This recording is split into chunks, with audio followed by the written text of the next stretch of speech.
programang ito ay rated SPG. Striktong patnubay at gabay ng magulang ang kailangan. Maaaring may masiselang tema, lengguwahe, karahasan, sexual, horror o droga na hindi angkop sa mga bata.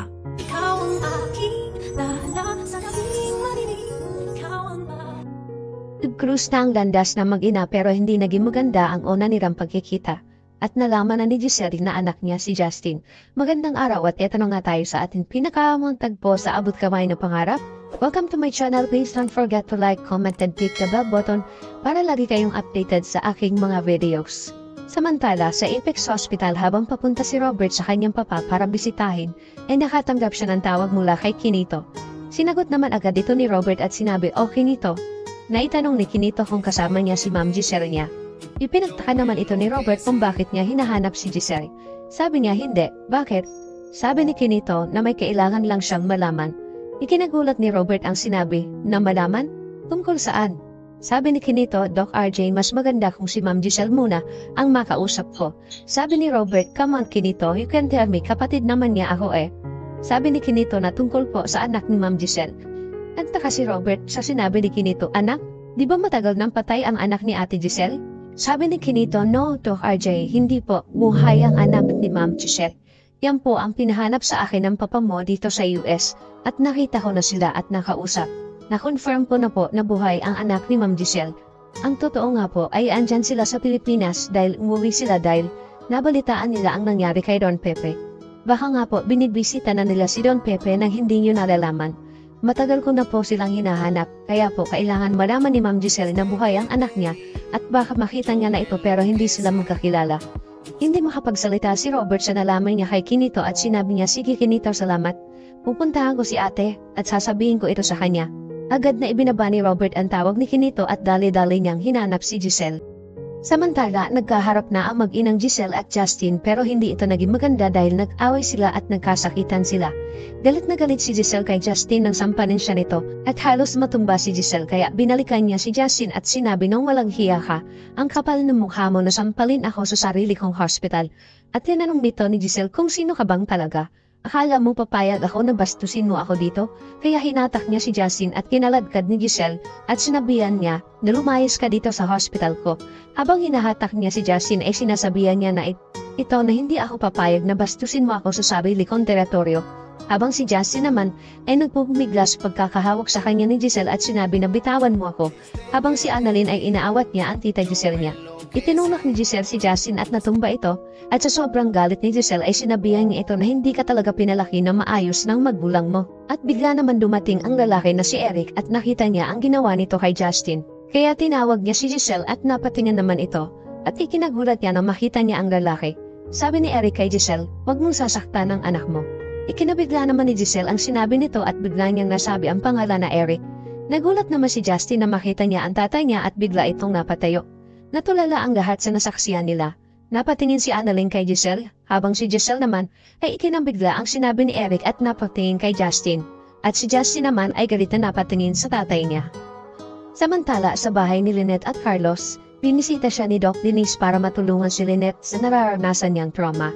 Dahil natatakot na si Lynette at iniisip niya na mamamatay na siya. Ipinaliwanag ni Lynette kay Denise ang nararamdaman niya na naglalagas ang mga buhok niya. Dahil naglagas din ang buhok niya nung nagkasakit siya ng cancer. "Hindi kaya bumalik ang sakit ko?" Tapos lagi siyang kinakabahan at pakiramdam niya na palaging may mananakit sa kanya.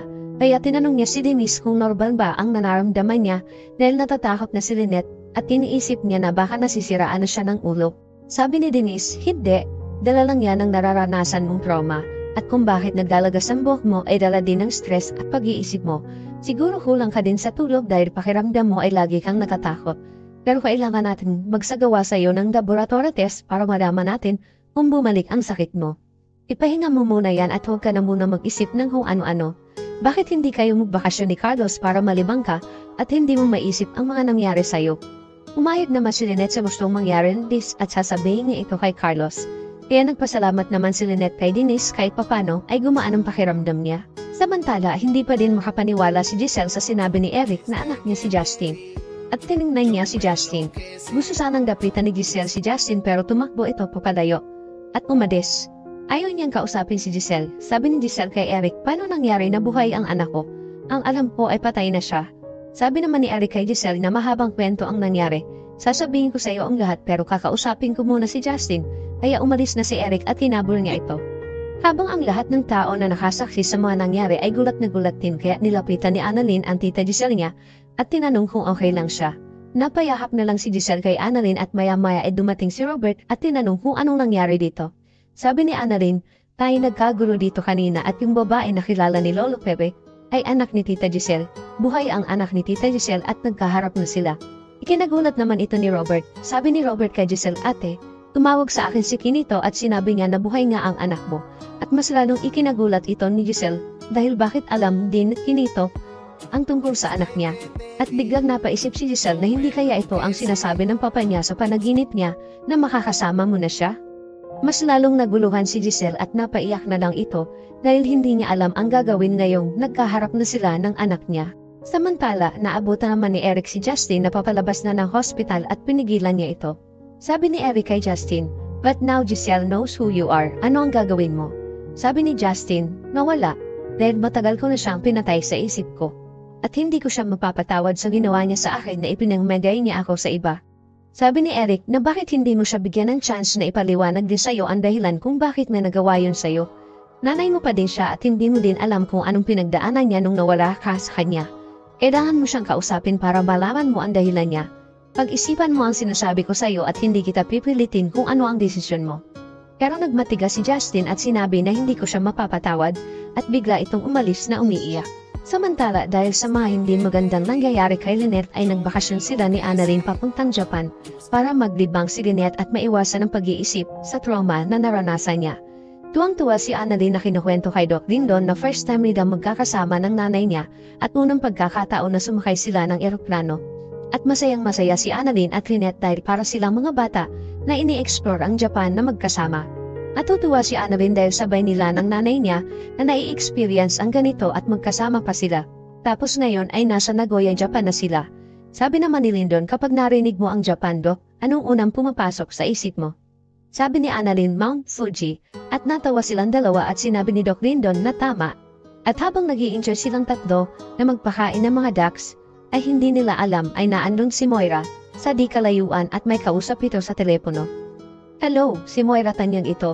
Ibinigay ni Doc Carlos ang number mo sa akin. Saan tayo magkikita? Pupuntahan ko na ang tao mo.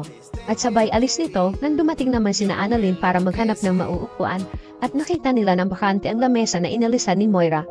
Nakita ni Annalyn na nakalimutan ng babae ang gloves niya kaya nagpaalam muna siya kay Lynette at Lindon para habulin ng babae na si Moira at ibigay ang naiwan niyang gloves. Ano ang ginagawa ni Moira sa Japan at sino ang kikitain niya? Magkakaayos pa ba ang mag-inang Giselle at Justin? Yan ang ating pakaabangan dito lang sa Abot Kamay na Pangarap. Huwag bibitiw at huwag kalimutan mag-subscribe. Maraming salamat po and God bless.